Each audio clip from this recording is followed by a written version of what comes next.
David derrota a los amonitas. Después de un tiempo murió Naas, rey de los amonitas, y su hijo Hanún subió al trono. David dijo: le mostraré lealtad a Hanún porque su padre Naas siempre me fue leal. Entonces David envió mensajeros a Hanún para expresarle sus condolencias por la muerte de su padre. Pero cuando los embajadores de David llegaron a la tierra de Amón, los comandantes amonitas le dijeron a Hanún: ¿realmente cree que estos hombres vienen para honrar a su padre? No, David los ha enviado a espiar la tierra para luego venir y conquistarla.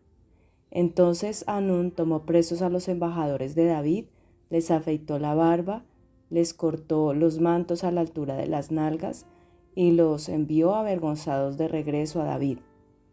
Cuando llegó a oídos de David lo que les había sucedido a sus hombres, envió mensajeros para decirles: quédense en Jericó hasta que les crezca la barba y luego regresen, pues se sentían muy avergonzados de su aspecto.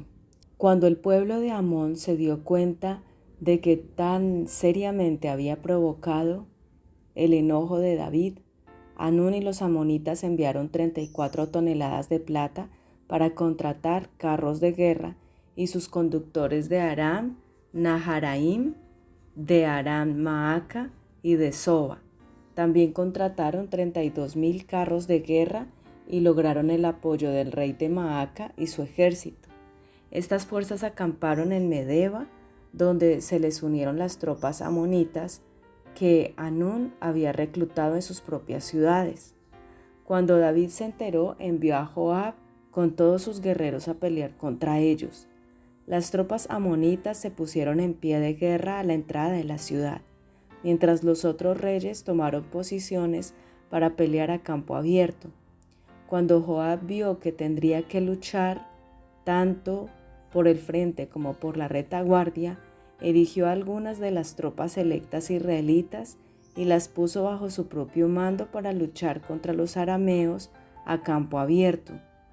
Dejó al resto del ejército bajo el mando de su hermano Abisai, quien atacaría a los amonitas. Si los arameos son demasiado fuertes para mí, entonces ven en mi ayuda, le dijo Joab a su hermano.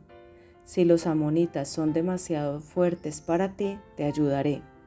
Sé valiente, luchemos con valor por nuestro pueblo y por las ciudades de nuestro Dios, y que se haga la voluntad del Señor. Cuando Joab y sus tropas atacaron, los arameos comenzaron a huir. Al ver que los arameos corrían, los amonitas también huyeron de Abisai y retrocedieron a la ciudad. Así que Joab regresó a Jerusalén. Al darse cuenta los arameos de que no podían contra Israel, enviaron mensajeros para pedir tropas adicionales arameas del otro lado del río Éufrates. Estas tropas estaban bajo el mando de Sobac, el comandante de las fuerzas de Hadad-Ezer. Cuando David oyó lo que sucedía, movilizó a todo Israel, cruzó el río Jordán y puso a sus hombres en formación de batalla. Luego entró en combate con los arameos y ellos lucharon contra él, pero nuevamente los arameos huyeron de los israelitas. Esta vez las fuerzas de David mataron a 7,000 conductores de carros de guerra y a 40,000 soldados de infantería, entre esos a Sobac, el comandante del ejército.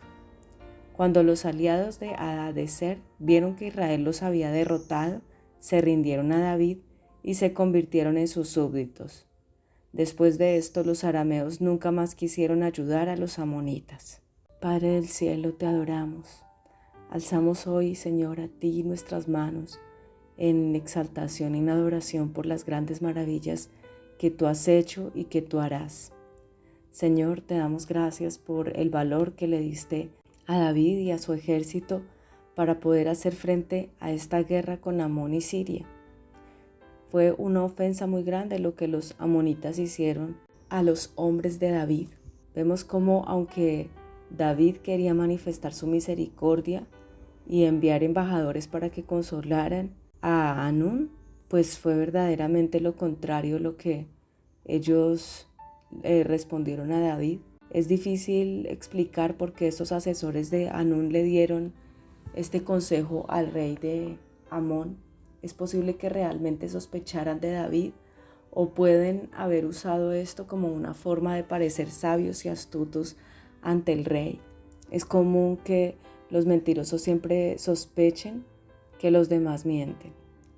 Y, Señor, vemos cómo Hanún toma a los siervos de David y les hace afrenta, los avergüenza. Una razón sugerida para que ellos hicieran esto y los dejaran avergonzados era como una forma de mostrar que ellos eran como esclavos.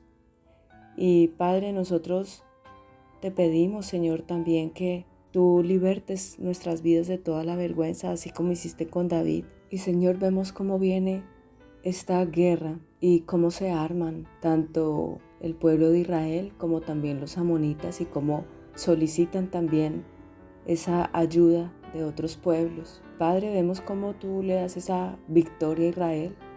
Joab divide el ejército en 2 grupos y esa fue como la estrategia que utilizaron para poder ir por un frente y por el otro, para poder debilitar al enemigo, destruirlo.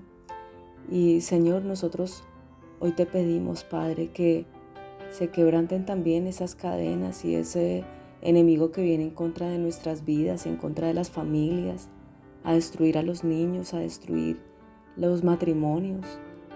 Y Padre, ven, Espíritu Santo, desciende con tu fuego y con tu gloria, Señor, porque tú has sido bueno, porque tú eres el que nos ayuda, porque tú eres, Señor, el que hizo que David pudiera tener esta salvación, esta derrota de los enemigos. Y así, Señor maravilloso, nosotros te pedimos que libertes nuestras vidas, porque es necesario tener el valor para poder detener la plaga, para poder detener la obra perversa del enemigo, pero también para que nosotros podamos ser fieles a ti, Señor, así como el pueblo de Israel cuando salió de Egipto. Y, Señor, nosotros queremos ser esas personas justas que tienen el valor como fines de intervenir y de que las plagas se detengan, porque es mucho lo que en medio de los pueblos hay queja. Así te pedimos, Padre de los cielos, Señor, como en Meriba provocaron tu enojo, Señor, y causaron serios problemas a Moisés, hicieron que Moisés se enojara y hablara como un necio. Israel no destruyó a las naciones que había en la tierra como el Señor le había ordenado. En cambio, los israelitas se mezclaron con los paganos y adoptaron sus malas costumbres. Rindieron culto a sus ídolos y eso resultó en su ruina. Hasta sacrificaron a sus propios hijos e hijas a los demonios. Derramaron sangre inocente, la sangre de sus hijos e hijas. Al sacrificarlos a los ídolos de Canaán, se contaminaron y contaminaron la tierra con asesinatos, se contaminaron a sí mismo con sus malas acciones, y su amor a los ídolos fue adulterio a los ojos del Señor. Por eso tu enojo, Señor, se encendió contra este pueblo, y tú aborreciste a tu posesión más preciada. Los entregaste a las naciones paganas y quedaron bajo el gobierno de quienes los odiaban. Sus enemigos los aplastaron y los sometieron a su cruel poder, y tú, Señor, tú los rescataste una y otra vez, pero ellos decidieron rebelarse en su contra. Y finalmente su pecado los destruyó. Aún así, Él sintió compasión por la angustia de ellos y escuchó sus clamores. Tú, Señor, eres el que escucha los clamores, aún en medio de las cosas malvadas, Señor, que nosotros hubiéramos podido hacer. Tú recuerdas el pacto que les habías hecho y desististe a causa de tu amor tan grande, de tu misericordia. Hasta hiciste que los captores los trataran con amabilidad. Oh Señor nuestro Dios, hoy te pedimos, sálvanos. Vuelve a unirnos, Señor, entre las naciones, para que podamos agradecer a tu santo nombre y alegrarnos. Queremos alabarte, Señor, Dios de Israel, porque tú eres quien vive desde siempre y para siempre.